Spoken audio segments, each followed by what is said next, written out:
You should be proud of the heroism of so many in this city.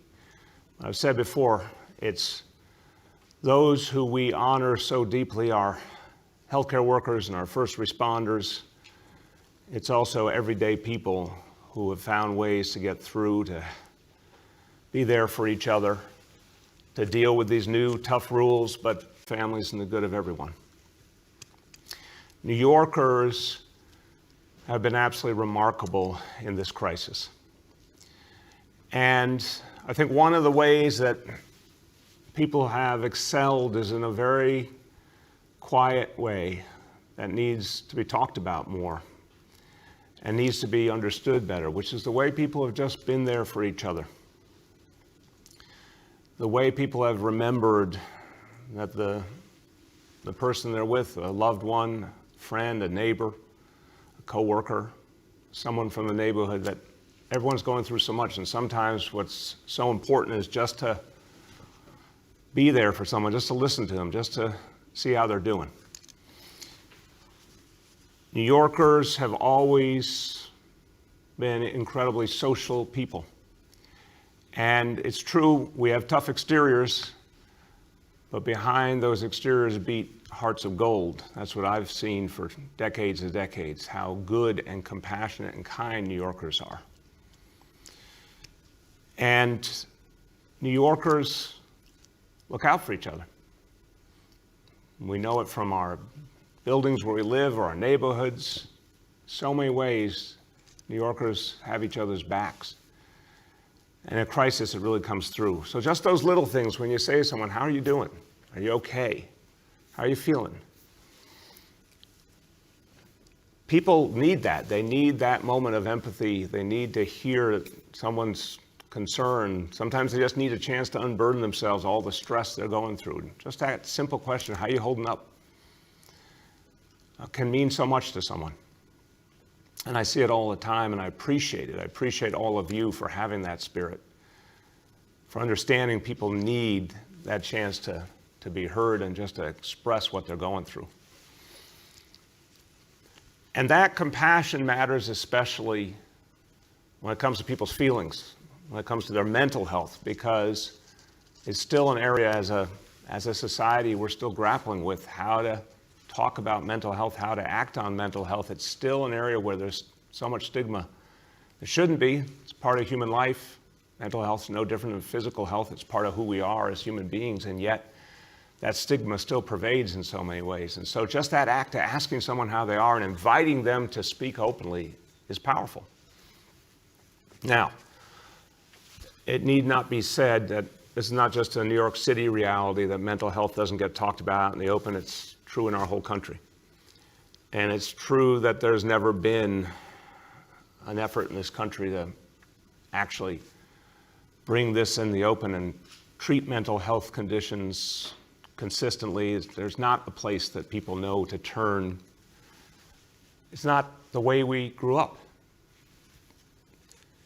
And then you, on top of it, think about that stigma and add to it a pandemic and all that brings with it.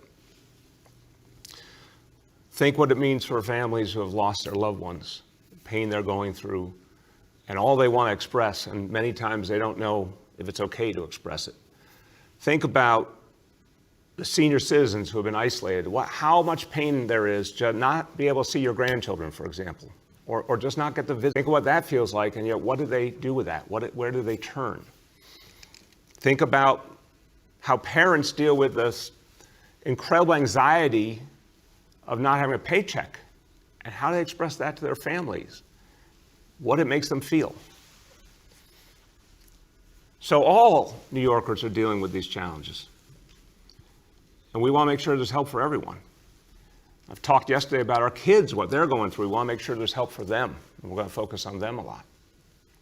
But I don't think I even have to say, when you think about who's gone through the most in this few months, the most trauma, the most pain, the things that would dredge up the deepest, sharpest feelings that somehow have to be aired and addressed, well, that's so many of our healthcare workers and our first responders. And for some of them, and you've heard the stories of places like Elmhurst Hospital, for some of them, the only parallel to what they've gone through is what soldiers go through in war. And there's a phrase, combat stress, and there's a field of combat mental health, because it's understood that soldiers go through so much. And the way to deal with any mental health reality is not to ignore it, but to take it head on. And the military understands that.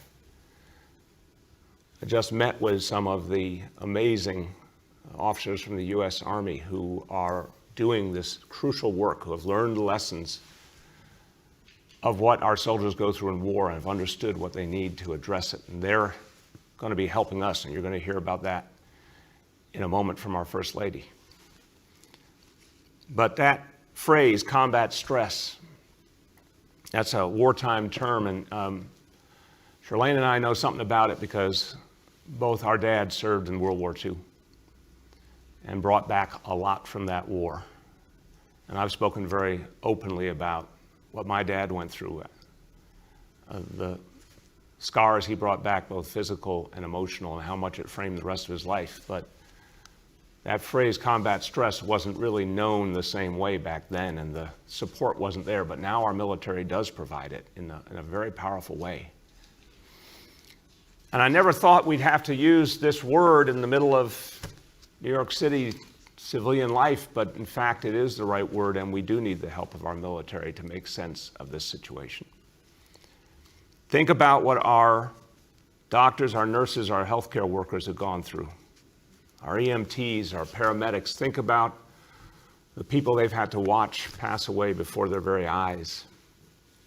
Think about the fact that they are surrounded by this virus and they're fighting it and they're walking toward the danger, but they also have to think about what it means for their own health and what it might mean for their family and what happens if they want to go home and see their family.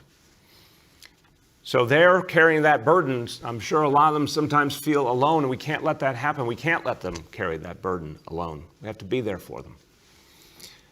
Now, the idea of providing access to mental health services has been a core notion for this administration for the last 6 years. That's why Thrive NYC exists, to break down the barriers and open up access to mental health. And that initiative was for all New Yorkers of all kinds, but we've also had specialized initiatives for our heroes, because we've known they've dealt with challenges before. No one could have imagined this pandemic, but they were already dealing with challenges. And there's two programs I want to mention that are particularly good examples at health and hospitals: the Helping Healers Heal program. And a lot of our healthcare workers are leaning on this right now. It's a 24/7 helpline for doctors, nurses, staff. Any health and hospital staff can call it, 646-815-4150. And the FDNY has had a counseling services unit. It's renowned. It's a gold standard for the whole nation. In fact, other cities have sought out the FDNY's guidance in how to set up a similar approach. A very poignant example, and a painful one, was after the Parkland shootings in Florida. Folks in Florida turned to the FDNY to know how to provide that ongoing support to first responders. And our paramedics and our EMTs have been right there at the front line of this crisis. They need that help. And so I want to make sure FDNY members know you can call 212-570-1693. So these initiatives are up and running, but we need something even more in this moment of crisis, and that's where our military come in. And what they have been doing these last weeks, the military has been helping us in so many ways. I want to thank all those who come in to help in our hospitals, the extraordinary contribution they've made to fighting back the coronavirus.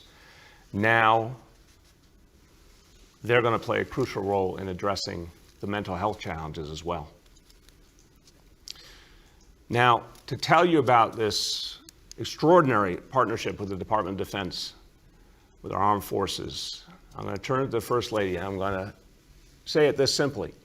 She has devoted her time as First Lady to breaking down the stigma that stands in the way of people getting the mental health services they need. She's really helped this whole city to have the right open conversation about what's going on inside all of us and how we have to bring it out in the open and ask for help, and how help needs to be there for everyone with no stigma, no barriers. In this pandemic, she's taking that same impulse, those same lessons, and working to make sure we reach more and more New Yorkers who are going through so much. I want to thank her for that, and particularly for the work she is doing to bring these extraordinary military professionals in to help us further. So now I'll turn to our First Lady, Chirlane McCray. Thank you, Bill, for your leadership and especially for your compassion. For weeks now, all our frontline healthcare workers, who I think of as our soldiers of grace and mercy, have been pushed to the limit. Inside our hospitals, we've had battlefield conditions with triage and fear in the hallways. But when the emergency field hospitals and morgues close, after the TV crews leave and the clapping stops, our soldiers, our healers, go home. And we have to wonder, how do these healers manage their stress after seeing so much death and suffering? Their emotional state is a crisis within a crisis, and an urgent mental health emergency. And that's why we are working with the Department of Defense, which has brought together a joint force from the Navy, the Air Force, and the Army. They are experts in dealing with combat stress and have a unique insight into how to help those who provide care in this kind of setting. The Department of Defense will train 1,000 behavioral health staff in helping healers heal. Champions as trainers who will further train H&H, Greater New York Hospital Association, FDNY, and EMS staff. The Department of Defense will also conduct assessments, sharing advanced decompression and wellness strategies for combat stress management. This work with the Department of Defense is a critical new piece of what we are doing for all of our essential frontline workers in New York City. So how will we provide more support for our healthcare workers? Well, these DoD trauma specialists will look at individual hospitals and also the entire system. You know, every hospital is different. They'll want to talk to frontline leadership to get a picture of the most pressing mental and emotional needs. And they'll add to the programs, training our team on combat stress. At first, they'll do small groups from FDNY, Health in Hospitals, and private hospitals will also be trained. And next, we'll train more than 1,000 Health in Hospitals personnel and other staff. The Department of Defense will provide a whole new higher level of trauma care for those on the front line. Our heroes will have the opportunity to receive an individual assessment. And all of this work is already underway. We're ramping up to be fully operational in May with the program fully in place by June.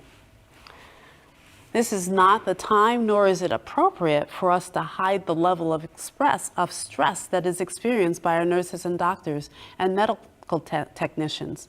We have to face this head on. This is not something that we should be secretive about. And I have to say that once again, New York City is a leader in this effort. No other city has a comprehensive mental health program for healthcare workers at this scale. And it will not be a one-off. This program, with the trainers and other resources, will be incorporated into our healthcare facilities so that even long after this pandemic is over, our healthcare workers will have these services. I want to thank the U.S. military, H&H, Office of Emergency Management, and the New York Fire Department. The service of our frontline healthcare workers is beyond what anyone could have rightfully asked. They have inspired a city and a nation, but it comes at a steep price. In recent days, we've lost John Mondello, an EMT working in the Bronx, and Dr. Lorna M. Breen, an ER medical director at Presbyterian. Please join me for a moment of silence in their memories.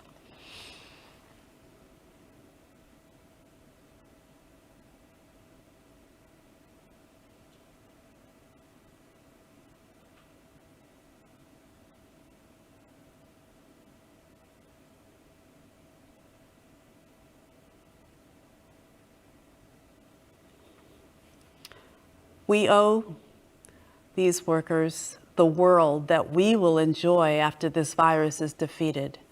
And we will not forget them. We will not forget this debt. When people ask our hospital workers, what did you do during the great pandemic of 2020? We want them to say, with pride, I showed up. I did my best. I saved lives because my community supported me. I was able to take care of myself while taking care of others. And I stayed healthy in mind, body, and spirit. Thank you, Shalane. That's a beautiful sentiment, and it's exactly the spirit we have to bring to everything we do to support our heroes, and this incredible initiative with the U.S. military is going to help us do it. And remember, every single one of you, every time you say thank you to a healthcare worker or a first responder, every time you applaud them, every time you ask them if they're doing okay, if there's anything they need, that helps so much. But what our military is going to do is going to be outstanding, because we've seen they bring a special ability, and their presence, as I said, in our hospitals, not only their skills, but that extraordinary confidence it gives everyone to see them present has been really, really crucial to getting through this crisis. So thankful to everyone who's brought together this new initiative to address the combat stress that's the reality for so many here. Now, there's another important new approach we're going to take to protect our heroes. And it is to give them more information about what they've experienced during this pandemic. I want to talk to you about testing. And what we've talked about before is the coronavirus test. It's called the PCR test. And that is the test that answers the most immediate question at this exact moment. Are you infected with the coronavirus? That's the test that is crucial to so much of what we're going to do going forward. That's the test I wish we had had a lot more of when we needed it earlier on. But there's another test that really will provide a lot of help and support as well. And that's the antibody testing. And I'm going to talk to you about a new initiative that will reach so many of our healthcare workers and first responders. And I'm going to tell you why this is so important and the sweep of what we're going to do here. I'm also going to give a few qualifications, because it's important to recognize what we know and what we don't know when it comes to antibody testing. But here is what we do understand, that particularly good antibody tests, there's many different kinds, but the ones that are most accurate and effective give you a clear indication of whether you have been infected by the coronavirus previously. And they give you some real confidence, because here's what we can say. Anyone who has been infected and came through obviously had the ability to beat this disease. Knowing if you've been exposed to it is powerful information.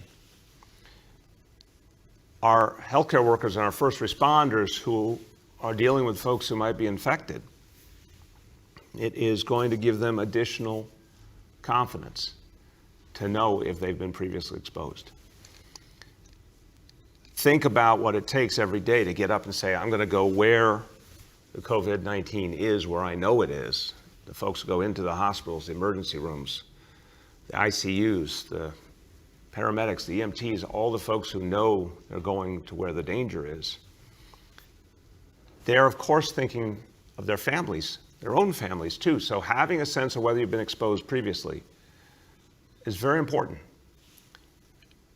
And giving the best answer we can brings a lot of value. On top of that,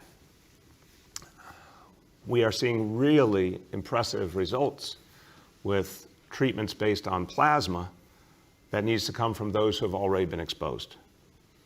So there's a growing hope that when you identify people who have been exposed, you're identifying folks who can then give blood that then allows for the treatment of more people who are sick and help save lives. And we know one thing about our healthcare workers and our first responders: they are doing this work because they care so much about saving lives and helping other people.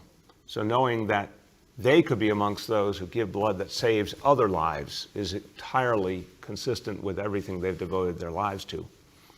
And then there's the fact that we're going to get information that can help us fight this disease. We all understand, the entire global medical community is still trying to understand the coronavirus, figure out the best ways to fight back. One day there will be a vaccine, one day there will be a cure, but the more information we gather, the more likelihood we get to that day sooner.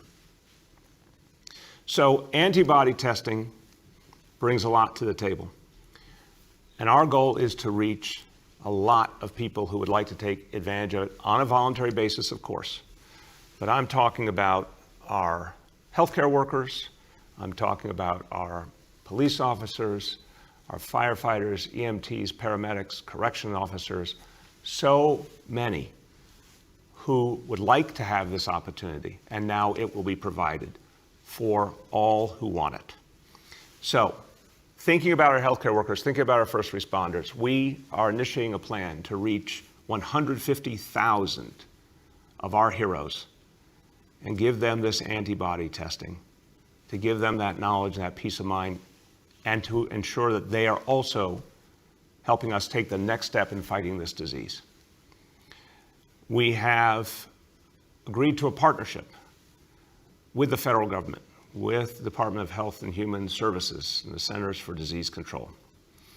And more details will be announced in the next few days.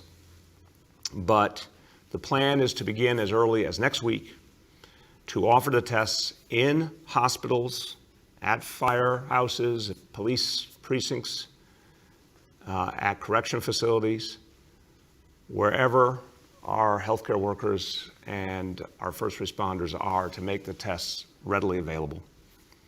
Again, this will be provided for free. The federal government is covering the cost, and it will be provided to all who want to take advantage of this test. Now, I mentioned that I'm going to say the antibody test, no one is claiming it is perfect. It does not tell you, the best of I understand from all of our healthcare leadership and from listening to Dr. Fauci and others, it does not tell you if you're entirely immune in the sense we all think of that word. When we hear the word immune, we think you just can't possibly get something again. There is not yet confidence that having been exposed to the coronavirus once means you can never get it again. Now, common sense tells us if you were exposed once and you made it through, you're in very good stead. You're in a very good situation to make it through again if you ever were exposed again. But we don't know for sure if anyone can contract this disease a second time. The good news is, honestly, there's not a lot of evidence that people have, but we don't know for sure. So that's a limitation that we have to be clear about. And it's also important that even folks who get a positive result do not think that means that they can let down their guard. I'm not saying people would think they're invincible, but they have to be really clear that there still are dangers because we're dealing with an unknown disease. We're dealing with so many questions. So for healthcare workers and first responders, they would still continue in their work to wear the PPEs just as they were previously.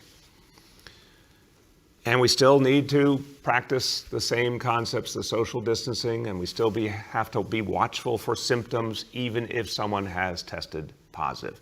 But again, it's not a perfect test, but it does give real information. It is helpful. It tells you something very important, and it's part of solving this bigger puzzle of the coronavirus and fighting it back.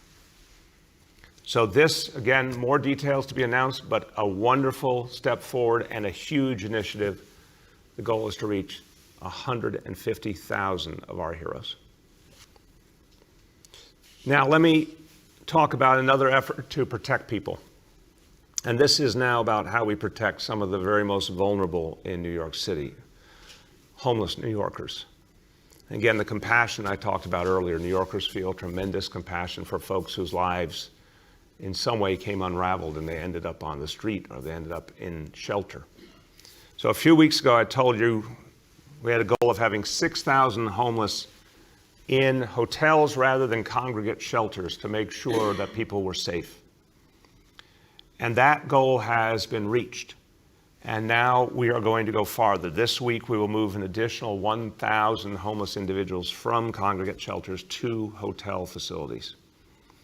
The priority will be on folks in those larger congregate shelters that are having more trouble with this social distancing. And there's going to be a constant effort to evaluate all shelters, and wherever there are social distancing problems, continue to take people out of the shelters into hotels. 1,000 this week. We are prepared to do 1,000 more each week going forward as the need indicates, because we want to make sure people are safe. Now, again, there are real reasons for people to be in shelters who need the services in shelters. So for some people, it actually can be much, much better to stay in the shelter setting. But we've got to make sure there's enough space. We've got to make sure that we strike that balance. We're also going to provide additional medical oversight. Our Health and Hospitals team is going to work with the Department of Homeless Services to bring additional medical oversight to all homeless services sites. The goal is to constantly be vigilant for anything that might pose a danger to homeless New Yorkers. And starting this week, we will begin a program of testing homeless individuals at homeless services sites. Of course, anyone who tests positive will be isolated. This initiative will begin this week and expand over the next couple of weeks. The goal is to reach across the entire shelter system by the middle of May. All right, a few more things before we turn to our colleagues in the media. And we've talked about some serious and somber topics, but now let's turn to something I think people are going to be happy to hear about. And, you know, look, when our lives changed so profoundly over the last weeks, it's almost been impossible to take stock of all the things that are different and the things we miss and the things we need that we can't have right now. And some of those things are going to take a while longer, but there are other things that we can start to bring back, if only online for now, later in person. But there's some things that we need to make available to people online that could really change their lives for the better. And we know there were a lot of folks in the weeks leading up to this crisis who were planning on doing something absolutely beautiful. They were planning on getting married. And Shirley and I are coming up on our anniversary on May 14th, 26 years. And we know what a beautiful reality marriage is, what it means to people, how it frames their whole lives, and yet folks haven't been able to get married in these last weeks. So the good news is we're going to have a very, very good new visitor in our city. Cupid is coming to New York City. Project Cupid will allow couples to get married online. And this will start later on next week, and it'll be available in 11 different languages. And this is a great team effort. We want to thank Speaker Johnson, the City Council. We want to thank the City Clerk's Office and our colleagues at Do It, our Information Technology Department, who all put their minds together in a spirit of love and said, how do we figure this out? How do we get back in the marriage business and help people who are ready to tie the knot do so online? So again, not this week, but late next week, this will start up, and information will be available at nyc.gov/Cupid. And I want you to know, this is such a great example of New Yorkers saying, you know what, even in the face of a pandemic, We're not going to let it change us, and we're not going to let a pandemic stand in the way of love. We're going to let people get married and go forward with their lives and look to the better days ahead. Okay, let's now talk about what we talk about every single day, which is the daily indicators. So as I go into them, I can say we've had a good day, not a perfect day, but a good day. And we got to keep pushing, and we got to keep doing better. So the first indicator, unfortunately, is up. The daily number of people admitted to hospitals for suspected COVID-19 went up from 112 to 136.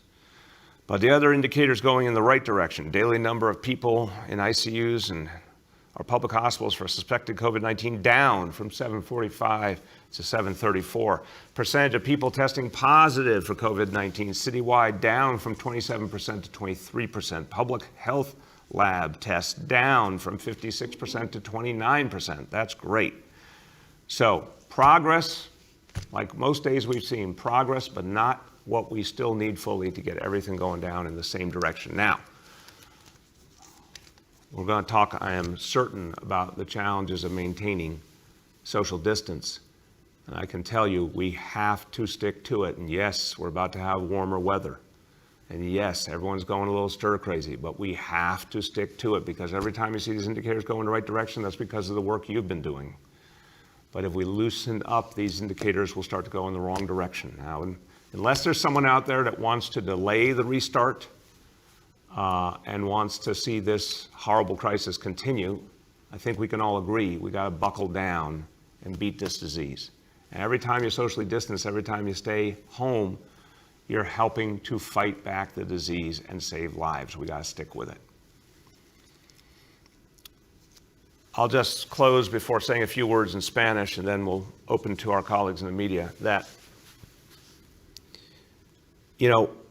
we're going to be spending a long time trying to figure out everything that happened here in terms of the human impact over these last months, and certainly the months ahead. And the mental health piece of this is in some ways probably going to be the hardest to make sense of. As we always say, it's different than the physical reality or the physical scars. The mental scars take longer to uncover and process and make sense of. But so many people are dealing with these challenges in one way or another.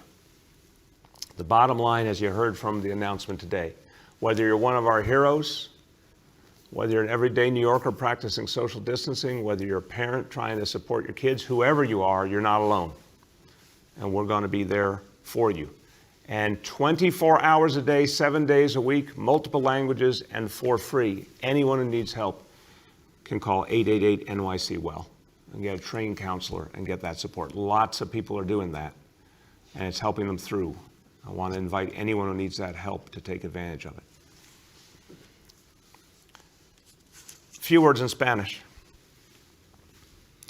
Esta pandemia ha resultado en una crisis dentro de una crisis, ya que afecta a la salud mental de tantos neoyorquinos, a nuestros trabajadores de salud y de emergencia les afecta mucho. Y necesitamos ayudar a todos los héroes que nos ayudan.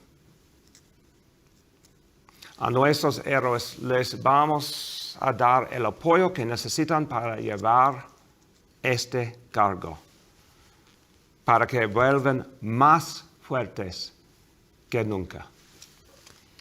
With that, we will turn to our colleagues in the media. And again, always remember to give me the name and the outlet of each journalist. Hi, all. Just a reminder that we have First Lady McCray and Police Commissioner Shea here in person.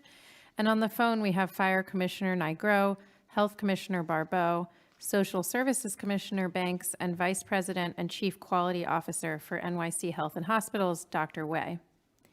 With that, I will start with Ashley from the New York Times. Good morning, Mr. Mayor and everyone on the phone. I wanted to ask a two-part question. One, there was some suggestion by the shul that the funeral in Brooklyn that was broken up last night had been coordinated with the police somehow. I'm wondering, Mr. Mayor, if you could tell us if you were aware of those plans.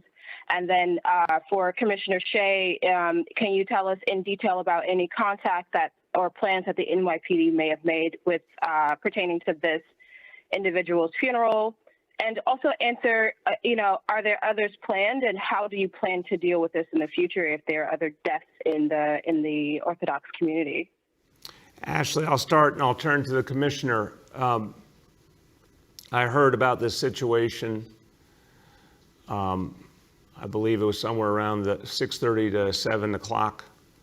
I was very concerned when I heard there might be a large gathering. The commissioner will talk about how the NYPD approached it. But I have to say, again, I understand that when people are going through mourning, they're in real pain.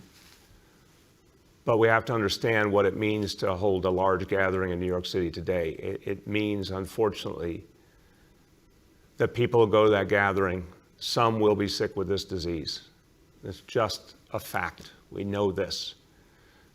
Some will spread the disease to others.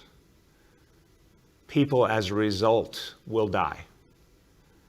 So I have a long, deep relationship with the Orthodox Jewish community. A lot of personal relationships.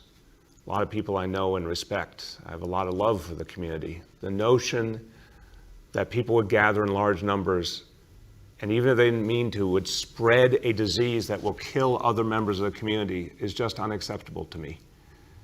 So we have to do something different.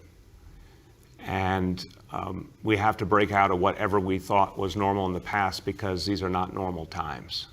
So we're not going to be allowing these kind of gatherings in any community. This was by far the largest gathering in any community of New York City of any kind that I had heard of or seen directly or on video since the beginning of this crisis, and it's just not allowable. So we have to change this reality. We will work closely with the community to do it, but we have to change this reality. Commissioner?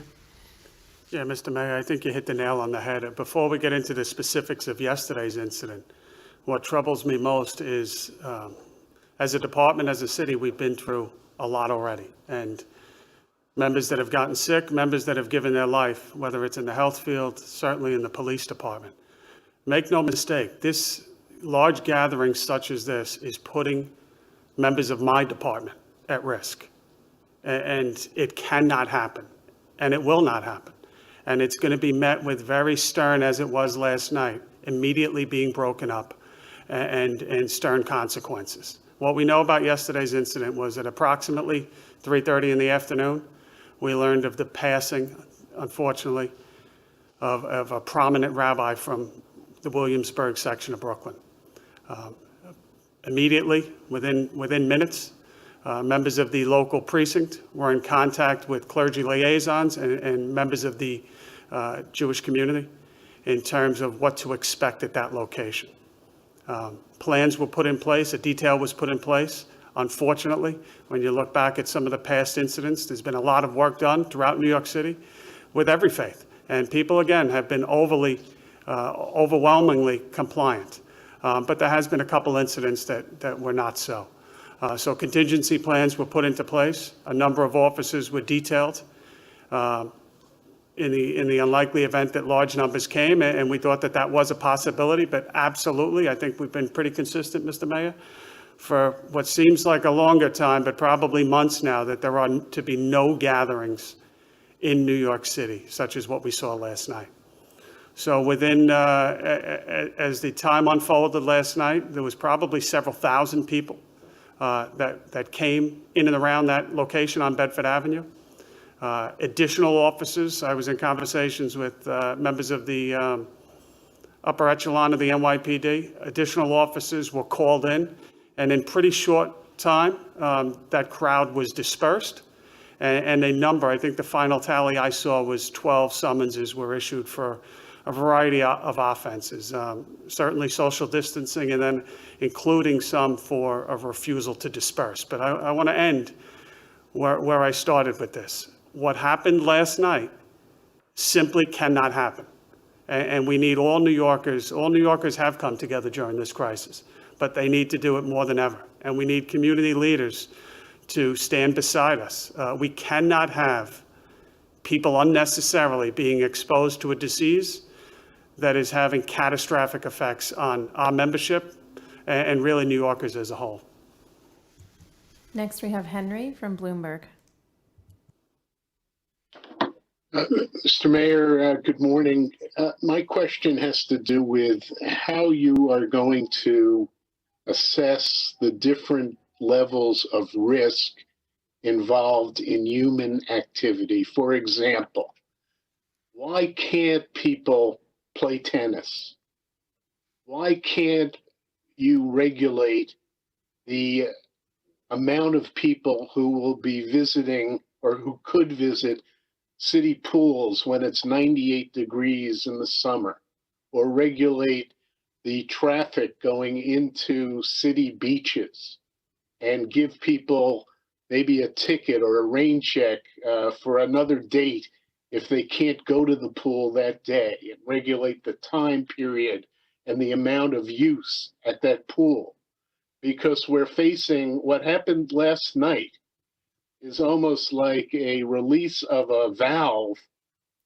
There's going to be a level of frustration in this city that will be very difficult, I think. Maybe I'm wrong, but it'll be very difficult to manage the expectations and the needs of this population. I mean, am I wrong? What is your response to my question? Well, Henry, I think you said a couple of different things. I think the issues you raised obviously are being felt all over New York City. But again, I want to say a large gathering, this is a different issue. When you talk about pools or beaches or tennis, you're talking about what individuals do. What we saw last night was absolutely unacceptable. It would be unacceptable in any and all communities. It was a large gathering. Again, tragically, thousands of people. The amount of danger created by that kind of gathering is inestimable. The fact that people will die because of it, which goes against everyone's values. I want to separate that kind of thing from the question you're asking, which I think is a fair and important question about what can we do for everyday people, individual people from all parts of our community as we try to, over time, work our way back to normal.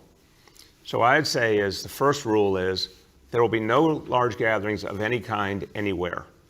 And anyone who equates a small number of people around, a blanket in a park with what we saw last night is entirely missing the point.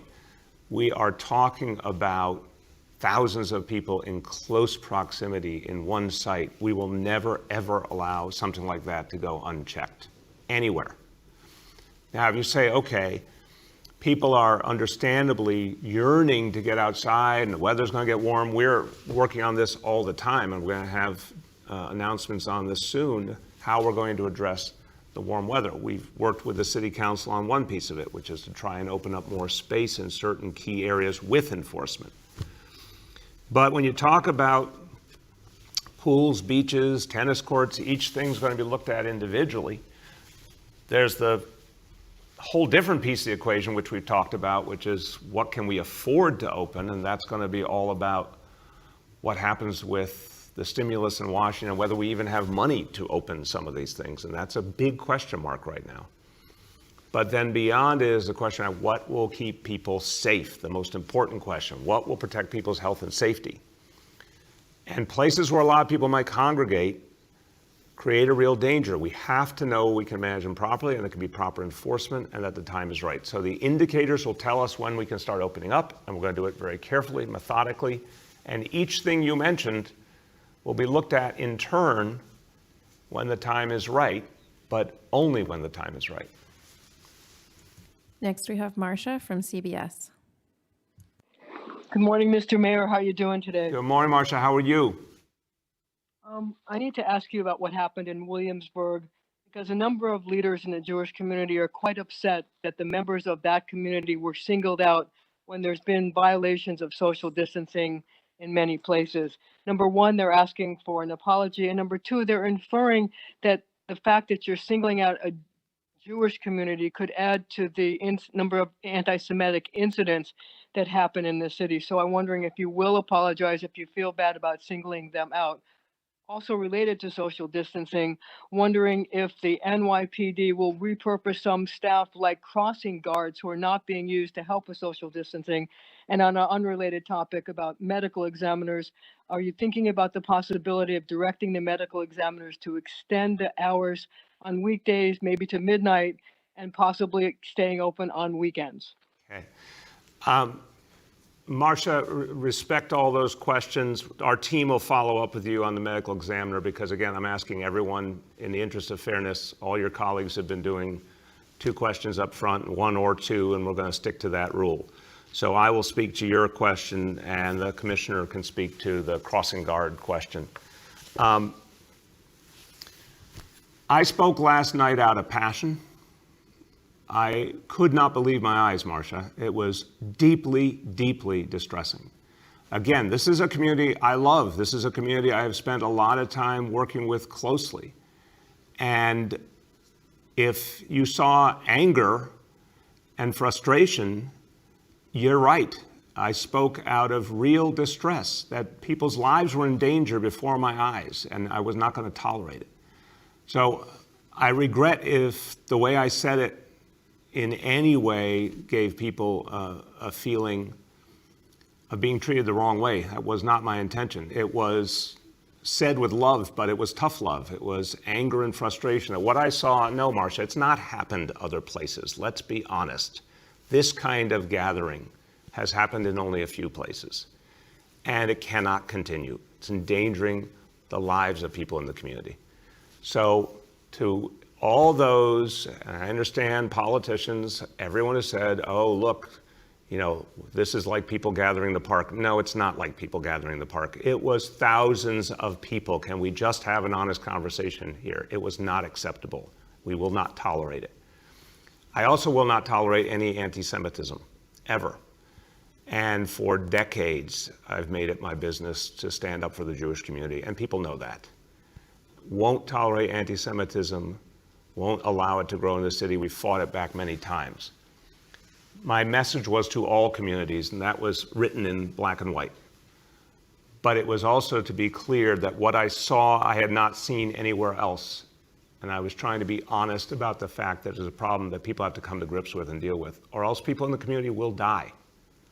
And that's not something to get somehow shunted aside. I understand the power of words, obviously. But I'm not going to let that power, that concern about words overcome the value of human life. We're here to protect human beings, and people were put in danger last night. Members of the Jewish community were putting each other in danger. They were putting our police officers in danger. Now, if I see it in any other community, I'll call that out equally. So again, if in my passion and in my emotion I said something that in any way was hurtful, I'm sorry about that. That was not my intention. But I also want to be clear, I have no regrets about calling out this danger and saying we're going to deal with it very, very aggressively. Commissioner, do you want to speak to the crossing guard issue? Sure, and if I may, I mean, just to echo the mayor's comments on last night, there were thousands of people crammed onto one block. And when you look at everything that we are going through as a city,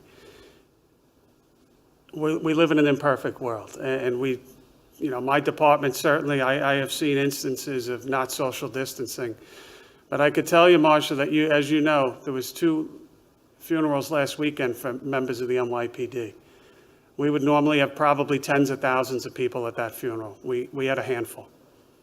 People have to be accountable for their own actions, regardless of what neighborhood, ethnicity, where they come from. We cannot have what we had last night. We will not tolerate it.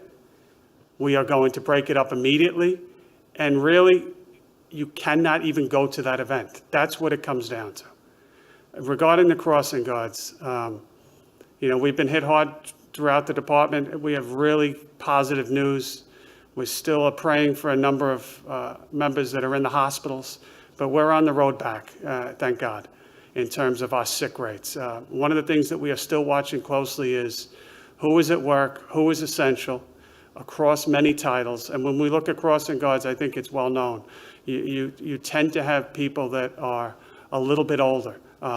So we are very cautious of how we use those crossing guards, in what capacity, and people in terms of their age, prior medical conditions, and the situations we put them in. Of course, we're looking at any and all employees of the NYPD, how to get the most out of what we use. We've worked with other city agencies in terms of lending some of our expertise to other city agencies, and we would not be against continuing to do that. But we're also going to do it in a smart manner that really watches out for everyone's safety. Next, we have Katie from the Wall Street Journal. Hey, good morning, everyone. I wanted to follow up with the questions of many of my colleagues. The one thing that I can get some clarity from the commissioner on is, the NYPD's involvement with the organization of last night's funeral. So former city councilman David Greenfield said, I guess, that this was allowed. He tweeted, I guess, some information that, this was organized with the NYPD's approval. I don't know if they knew that, if your department knew there would be so many people who showed up, but questions on that and more details on that. When these summonses were issued, was it after the mayor came and asked for it to be broken up, or did it happen before? And just for the mayor, there have been multiple reports. The governor has cited these reports of funerals, and I even drove by a large funeral once on the BQE a few weeks ago. So why were you so shocked that this was the case? Because it seems to have been a consistent problem. No, Katie, I'll start and pass to the commissioner. Again, respectfully, I'm not, you're saying I was shocked this was the case. That's not what I'm saying. I've been talking about this issue previously, that we won't tolerate. I even said we wouldn't tolerate. Again, I really want you guys to take the fact that we constantly are briefing you and respect that we're trying to give you a lot of information, and you're all intelligent people. You've heard in great detail telling people they cannot gather from all religious communities in their houses of worship. That's been going on for weeks. Telling people they can't even do services in a living room because that's going to endanger lives.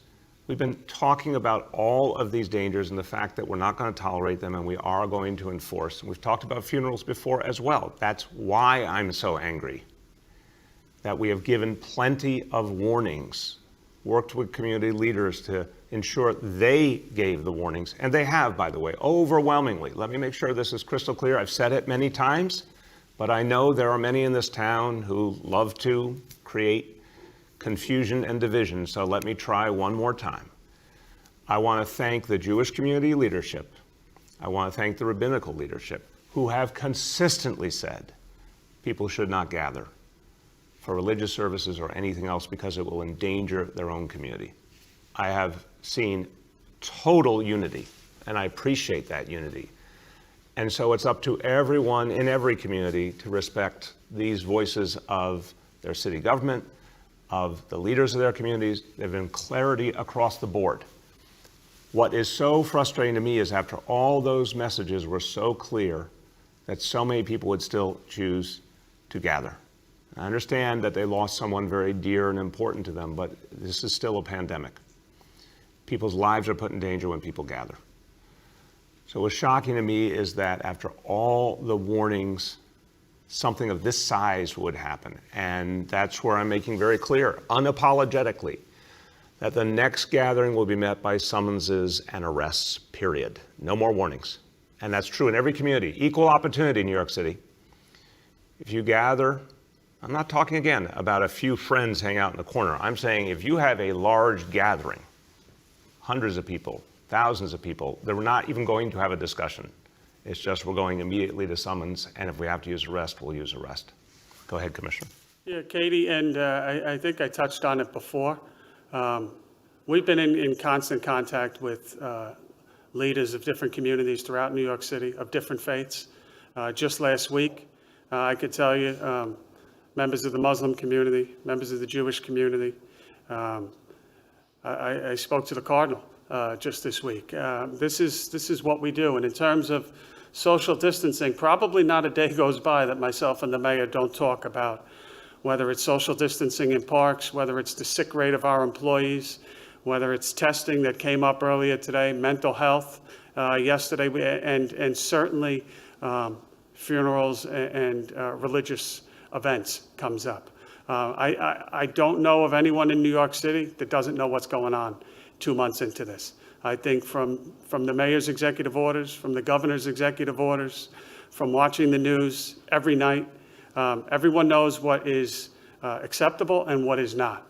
And conversations between members of the NYPD and leaders who, by the way, members of the Jewish community, extremely helpful in navigating circumstances with this over the last 2 months, because there have been a couple incidents. But planning for what shouldn't happen is in no way having a conversation regarding, you should not equate that with having a conversation regarding condoning a particular event. That event last night never should have happened. It better not happen again. It can't. It is, again, we can talk about this till the cows come home. It doesn't get any crystal clearer than this for me. You are putting my cops' lives at risk, and it's unacceptable. Next, we have Julia from the Post. Hi, good morning to everyone. I have two questions, one for you, Mr. Mayor, and one for Ms. McCray. For you, you addressed the homeless and the shelters, but I'm wondering if you could talk a little bit more about your plan for the homeless in the subways. I see that the MTA worked with the NYPD last night to get some people off the trains, but it seems unsustainable to do that night after night. So what's the long-term plan? And then for Ms. McCray, I'm wondering if she can just list her specific credentials for co-chairing the Racial Inequity Task Force and the Mental Health Program for Frontline Workers, given that critics, including Councilman Reynoso, has called the first appointment cronyism and nepotism. Well, let me speak to the homeless issue, and then I'd like to preface on the question of the commission, since I'm the person who decided how to approach that internal task force, I should say. And I'll certainly turn to Shirlane then.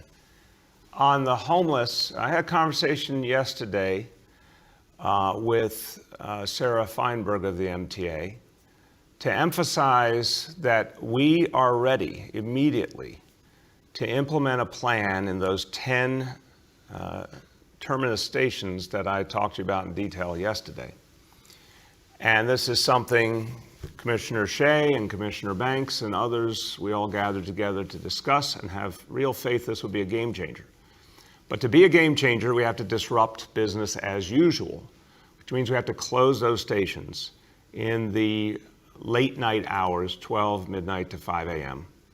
Replace the service with a shuttle bus for anyone who needs to get on that line outbound, and they'll still be able to use it just like you use a shuttle bus when there's maintenance or anything else. So it won't disrupt service for people who need service, but it'll allow for deep cleaning of the stations, and will allow for the NYPD and our outreach workers to engage people in a much more effective manner. And it will change the pattern that Julia has existed for decades in this city, where a homeless individual could ride a subway line back and forth and back and forth. And that's something that's just not right. We need to address that. What we are seeing here is a real problem, but it's not because something fundamentally changed compared to all the previous decades. It's that there are very few people riding the subways. There's much less service.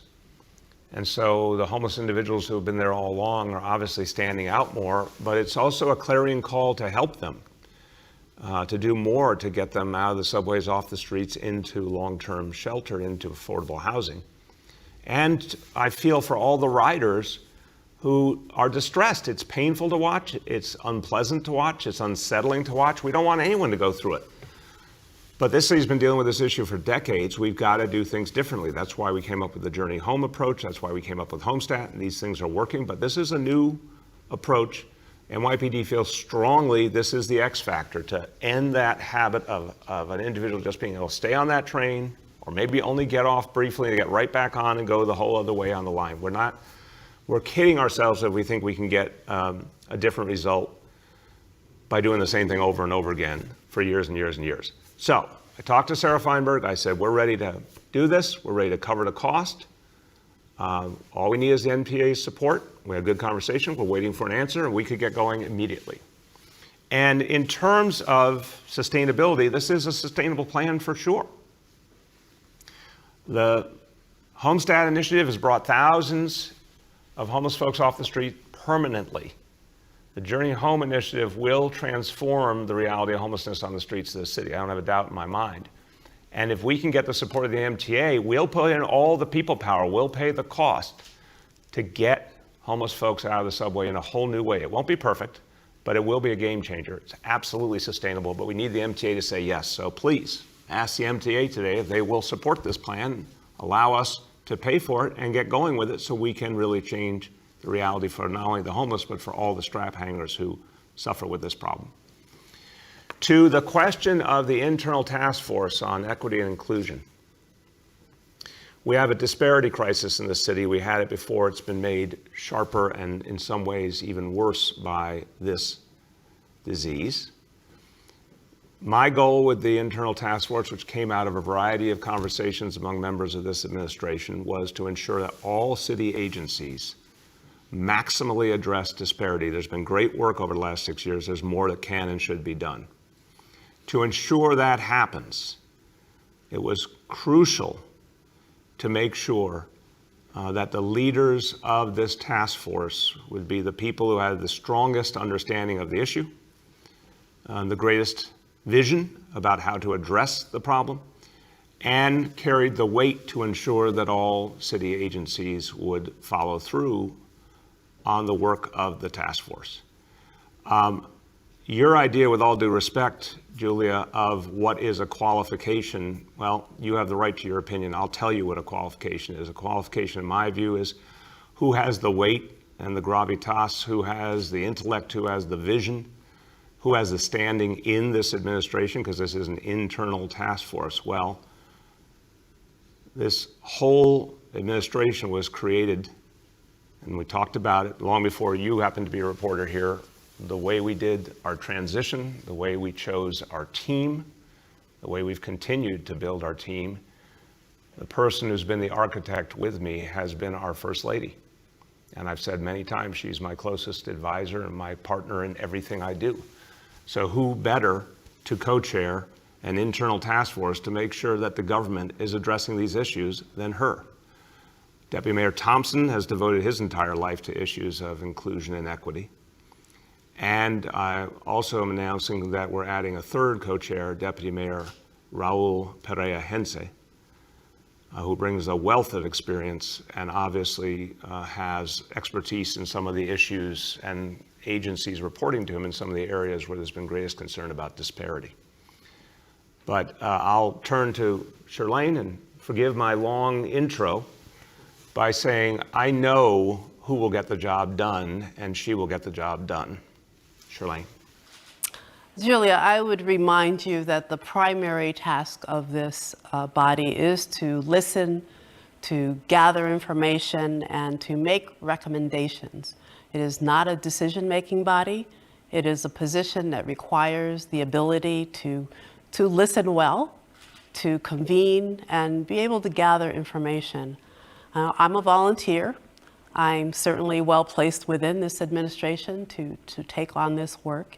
And I have a very committed approach to this work. I've been a mental health champion from the beginning of this administration, and I have been praised by leaders of national organizations around the country. I think that if you want to know more about my qualifications, that you should talk to my team, and we will let you know all of the things that I have done that would merit such a position and more. Thank you. Thank you. Next, we have Anna from the Daily News. Hi, Mr. Mayor. Two questions. One, given the budgetary issues that the city is facing, are you guys going to move forward with the BQX project? And also, I'm just curious if the First Lady is going to have to give you a haircut at some point. You're looking a little, your hair's looking a little long these days. So I'm just curious if that's in your future. I want to give Anna credit. We knew this day would come where a journalist would ask the question. Yes, this has been a topic at home, and Shirlane is a long, Anna, you may have seen some of my pictures from my younger years when I first met Shirlane, and my hair was at least as long as this, and so she's a fan of the longer hair, but yes, it's getting a little much. So we're going to have to figure out a new approach to hair management. The longer hairs day, I think, is coming to an end.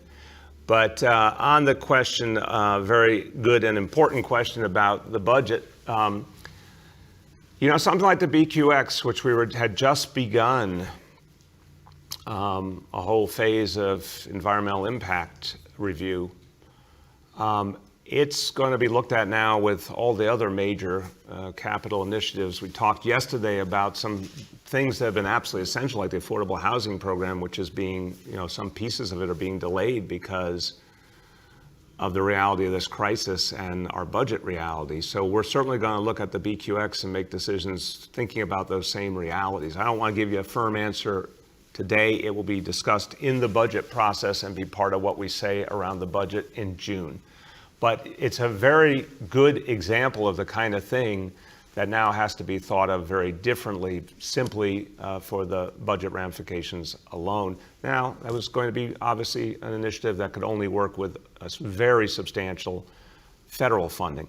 But to the extent there was any city exposure, it has to be considered now as part of our budget process. Next, we have Steve from Westwood One News. Hi, Mr. Mayor. Thanks again for taking our questions every day and giving us ample opportunity to get responses from you. We really appreciate this. Quick question about a major recreation space in southern Brooklyn. The Gateway National Recreation Area has been a really important release valve for people in Brooklyn and Queens who want to get outside, who want to be out there recreating with their families while maintaining significant social distancing and not having to worry about being close to others. But the MTA has decided to park idle buses because they're using fewer buses at the Floyd Bennett Field facility. And as a result, the entire facility, which had been used for weeks now for safe recreation, is now closed to the public. It's also cut off 400 people from their community gardens at a time when many New Yorkers are having trouble putting food on their tables. And those 400 people rely on the food that they're growing in those community gardens to feed themselves.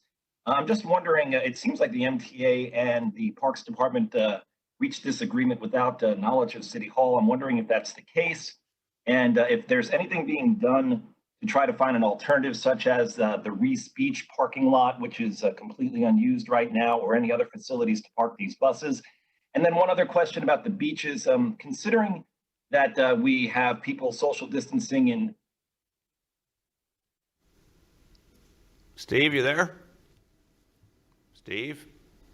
Well, we got part one, I guess. If we can get him back, we can do the second part. I'll start answering, and you'll let me know if you bring him back.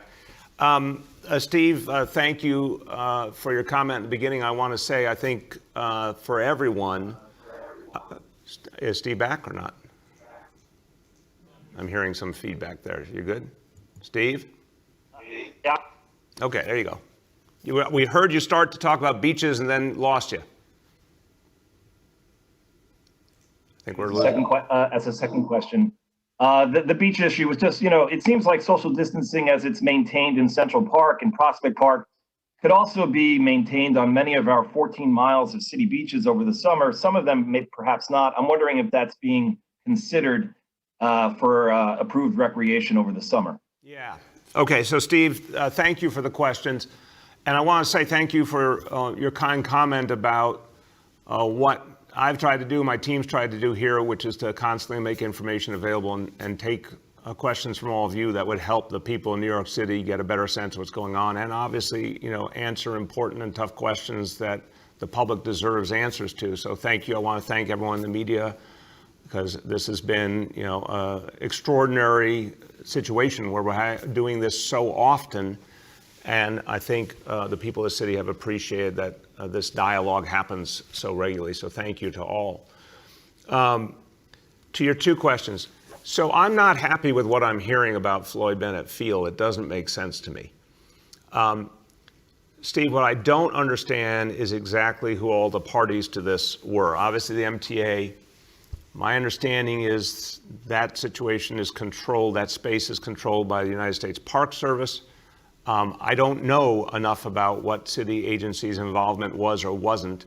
I'll get down to the bottom of that today, and we can give you more of an answer later. But I can tell you I don't like what I'm seeing for the very reasons you outlined, that we want people to have access to recreation for just the amount of time they need each day, and obviously with social distancing, but people do need access to that recreation. People do need access to community gardens, again, following those rules. And I don't understand, it's not anything negative to the MTA, I just don't understand why, with so much less service going on, it would be necessary to knock out, those opportunities for everyday people. And, I have to believe there are other alternatives. So we're happy to work with the MTA on other alternatives, but we'll come back to you today on that.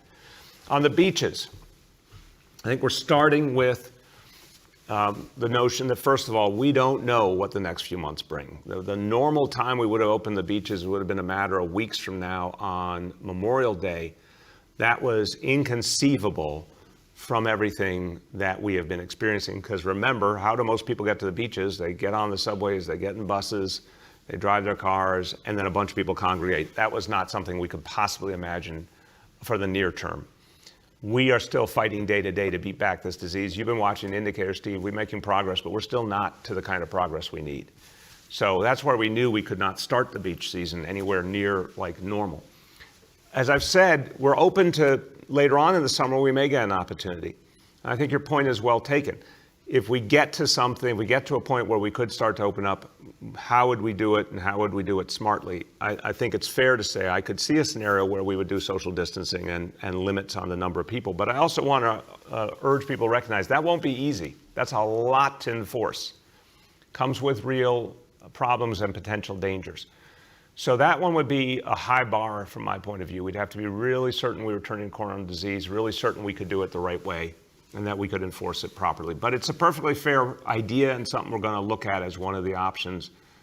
But that's not happening overnight. That's something that would be down the road when we've had a lot more progress beating back this disease. Next, we have Christina from Chalkbeat. Hi, Mayor. Thanks for taking my question. There's obviously and rightfully a lot of focus on mental health right now. I'm just wondering if we can expect a specific plan for teachers and students who are also dealing with a lot right now with the shift to remote learning. Yeah, Christina, absolutely yes. The chancellor mentioned this originally a couple weeks ago. And I tried to amplify yesterday how much we're focused and concerned about the mental health needs of our kids. I've spoken with the First Lady about it. The First Lady and the Chancellor are working together to take a lot of the initiatives that have been created through Thrive and apply them in the coming months with our kids remotely, but also to start the planning for September. And we understand that September is going to be a challenge in terms of mental health for our kids that's absolutely unprecedented. And we're going to have to do a lot in every school to support kids who have honestly been traumatized. So you're going to, in the not too distant future, hear the specific plans to address mental health needs of kids over the next few months. And then as we get closer to the opening of school, definitely a plan is going to be put out on mental health services in all schools for September, and the First Lady and the Chancellor will be working on that together, and the First Lady is going to add.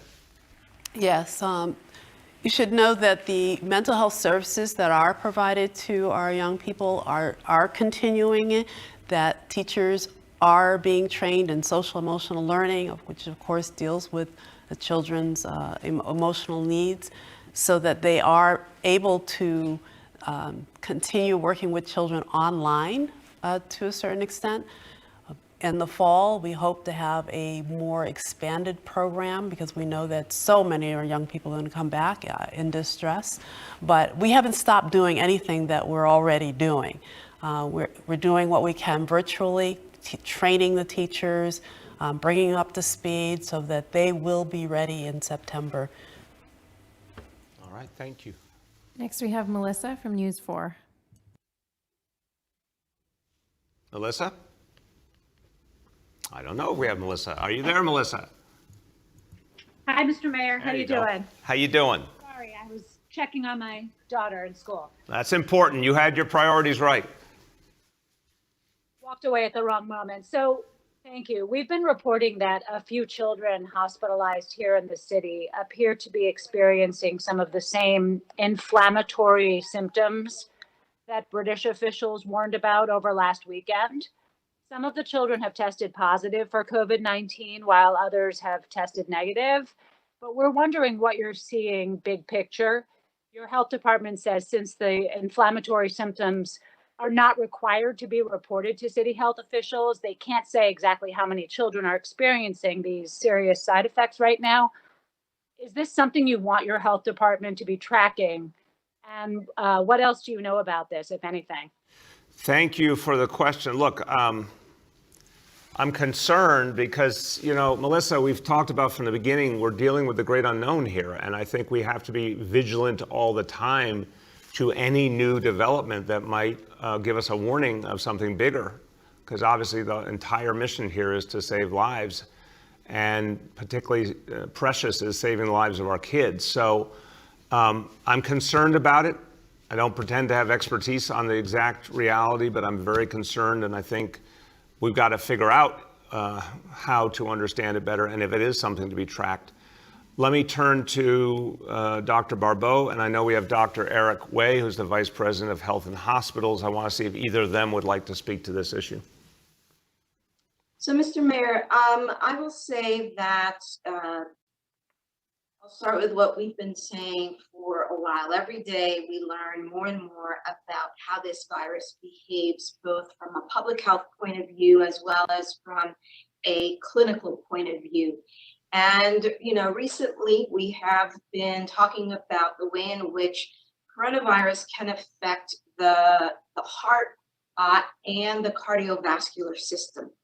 To date, we have not heard of ways in which the coronavirus has been affecting children's cardiovascular system.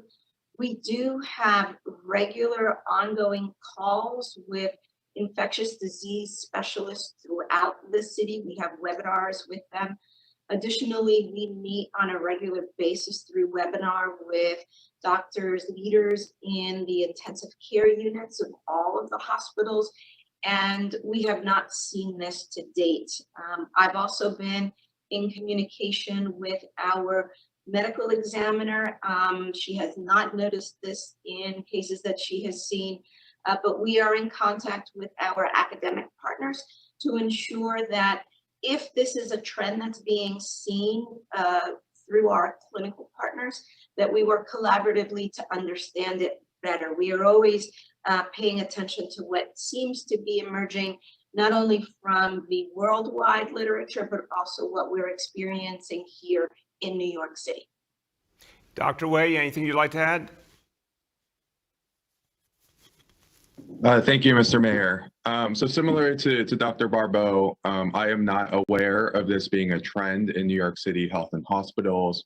I think that was one of the things that we were most kind of, I guess, appreciative of, and being a father of two toddlers, 3 and 5, and a baby who's 7 months old, you know, being scared for our children. This virus seems to not affect our young patients nearly as much as the older and those with comorbidities. But as Dr. Barbeau mentioned, we are paying attention through our pediatrics council, our critical care councils, our emergency department councils, and we are not seeing a lot of children testing positive for COVID or getting very ill or ending up in our pediatric ICUs from COVID. But we are aware of the news and the literature that's ever changing out there about inflammatory changes, Kawasaki disease, and we're paying very close attention to that, and also listening to our science and our experts. Last two for today. Next is Matt Chase from Newsday. Hey, thanks for taking my question. I appreciate it.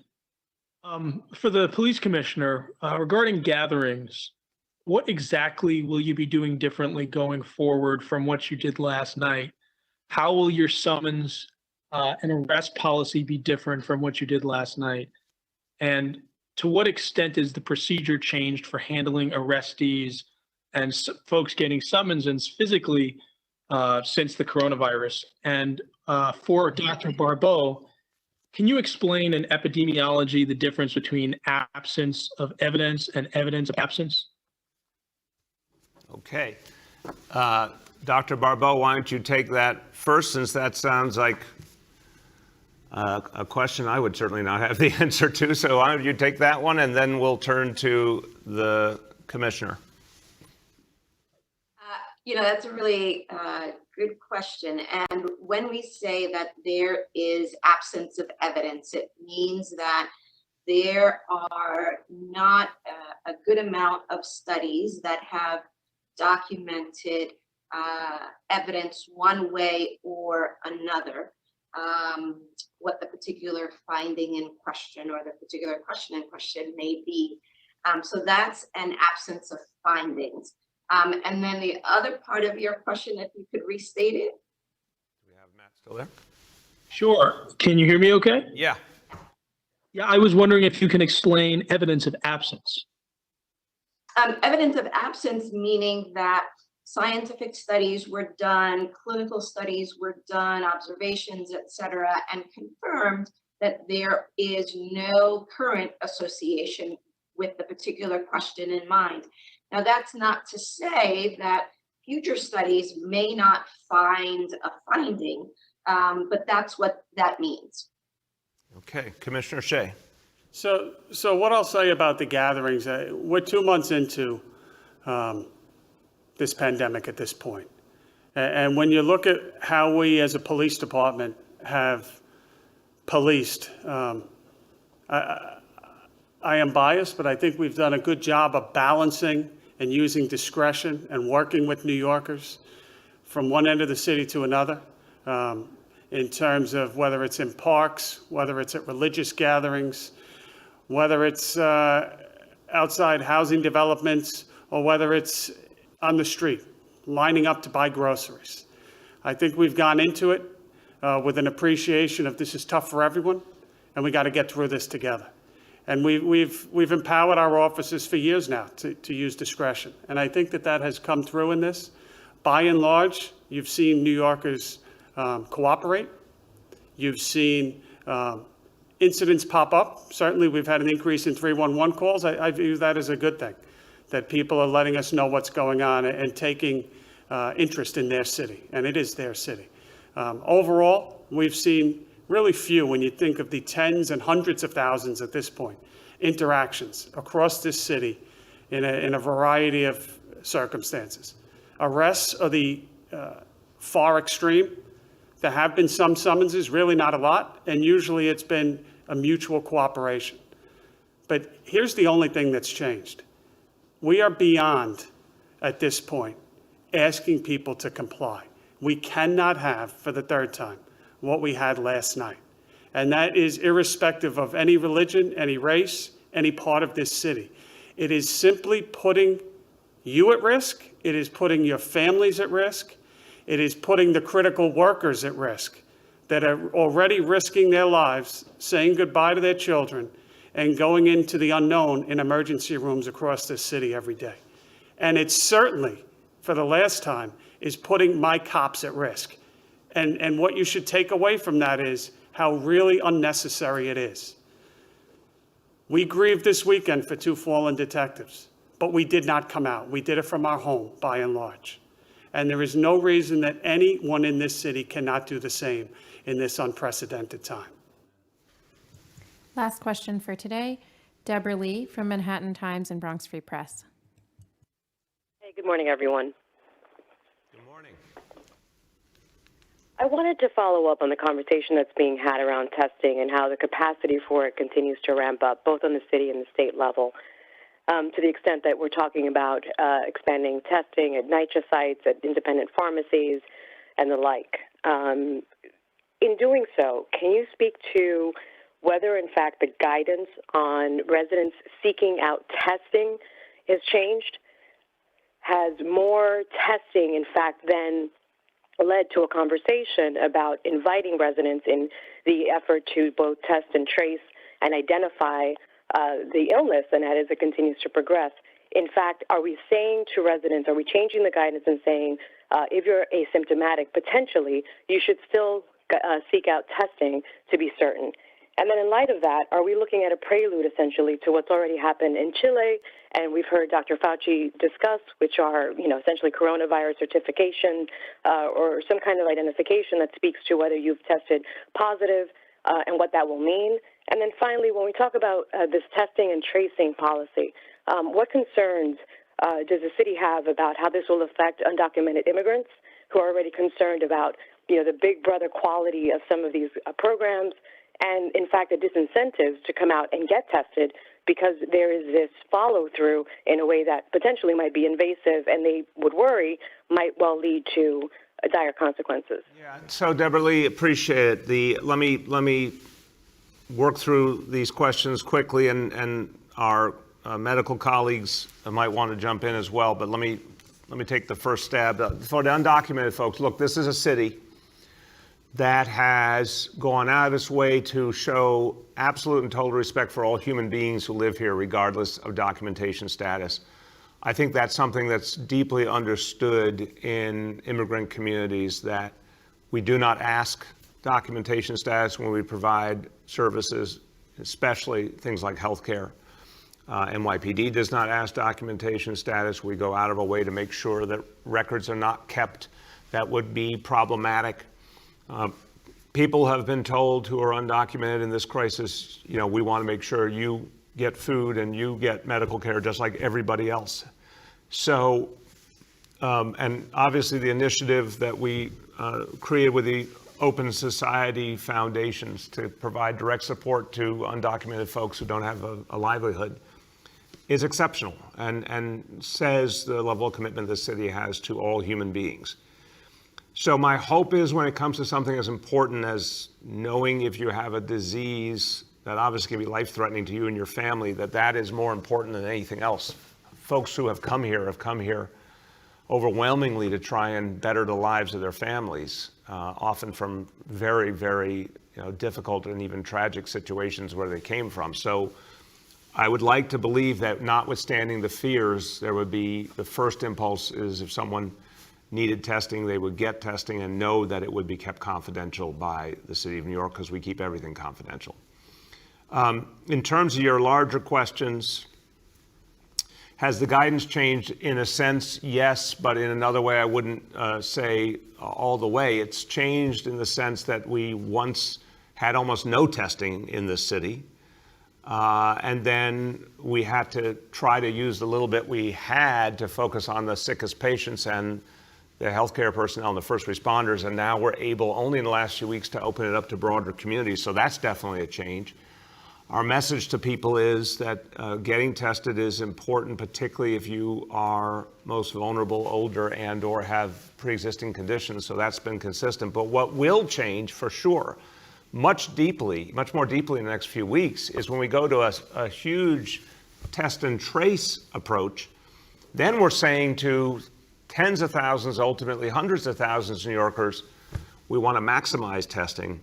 And then we want to test anyone that, if you test positive, we want to test the people that you had close contact with. So the guidance is changing, but it's going to change a lot more. I think on the question of certificates, that's something we have to think about for the future. It has been used as a tool in one way or another a certificate or something that's an online registry has been used in different places. I think it's certainly a commendable idea, but we have not made any conclusions on that. Would have to be done in a smart way. There's a lot of things we'd have to think about legally, privacy, other issues. But it's certainly on the table as something we're looking at, how you support a really broad gauge testing system and how you get us back to normal with the information that testing system provides. So those are some answers. Doctors, anything you want to add? Yes, Mr. Mayor. I will add that it's important to tease apart the two tests that we're talking about, because I think all too often antibody tests get lumped in with testing for the actual infection. And so it's important for us, A, to tease that apart. With regards to testing for infection, the guidance remain in terms of wanting to make sure that individuals who have chronic underlying illnesses that put them at greater risk for bad outcomes are prioritized for testing. But then as the availability for testing increases, we want to then test more individuals. In addition to that, we are doing everything we can to maximize the number of ways in which we increase access to testing. And so recently we announced that we are moving forward, H&H and we through the Public Health Lab will also do nasal swabs instead of nasopharyngeal swabs, putting less of a strain on PPE. So that's how that testing arm has evolved. When we talk about testing for antibodies, we have to be very clear that there is no science that tells us that there is durable protection or immunity if someone tests positive for those antibodies. And so we want to be very careful not to give false hope for people, because there's no correlation with immunity. And in fact, there have been some preliminary studies that indicate that people can be potentially reinfected with COVID-19 in the same season. And so we're waiting for more studies to be done to tell us whether those findings are corroborated or not. I think where antibodies may be helpful for us in the future is to give us a better understanding in the next season. If people who have antibodies for this season get reinfected next season, then we'll have a better understanding of what those antibodies really mean and whether or not they are protective. And if they are protective, how long they last. Dr. Way, anything you'd like to add? Thanks, Mr. Mayor. Yeah, and I would just reinforce what Dr. Barbeau said. The antibody tests, I think there's benefits even to our healthcare workers in terms of the psychological safety of knowing that I've been exposed and I wasn't one of the ones who ended up on a ventilator in the ICU.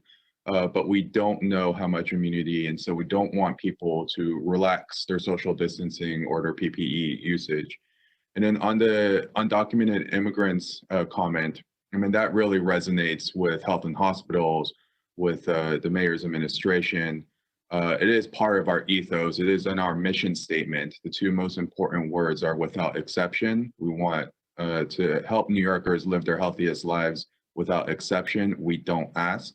I, as a doctor, don't care about treatments and results. And so I don't want anyone to think that at health and hospitals, we will be asking immigration status, because we don't. We care about your health. Nicely said, Doctor. Thank you. And let me conclude by us going back to where we started, the extraordinary work, the heroic work so many healthcare workers have done, so many first responders have done over these weeks. Unprecedented, unimaginable what so many have gone through and that no one could have foreseen, and yet the heroism has been so clear and so sharp. I want to thank the First Lady. I want to thank our police commissioner. The idea that we will all support our healthcare workers and our first responders in every way is absolutely crucial. So it's, of course, everything that's been done up to now to give them protection, to get those PPEs, the personal protective equipment. And that effort is going to be ongoing, and we're going to deepen that effort. All we have done to try to support them and thank them, but now going deeper with testing, going deeper with mental health support. We need to be there for them through this whole crisis and then beyond. And this is a good example when they say that phrase, we'll leave no stone unturned. That's what we're talking about when it comes to supporting the heroes of this fight. There's a lot they need. There's a lot we have to give to them to support them. And everyone recognize, every time you say thank you to one of these heroes, every time you offer to help them in ways big and small, all those wonderful people have come out to applaud at 7 o'clock at night. All the people who have brought food and support to hospitals and to our EMTs and paramedics and all of our first responders. Every bit of it helps. And we're going to be there for them because they have certainly been there for all of us. Thank you, everybody.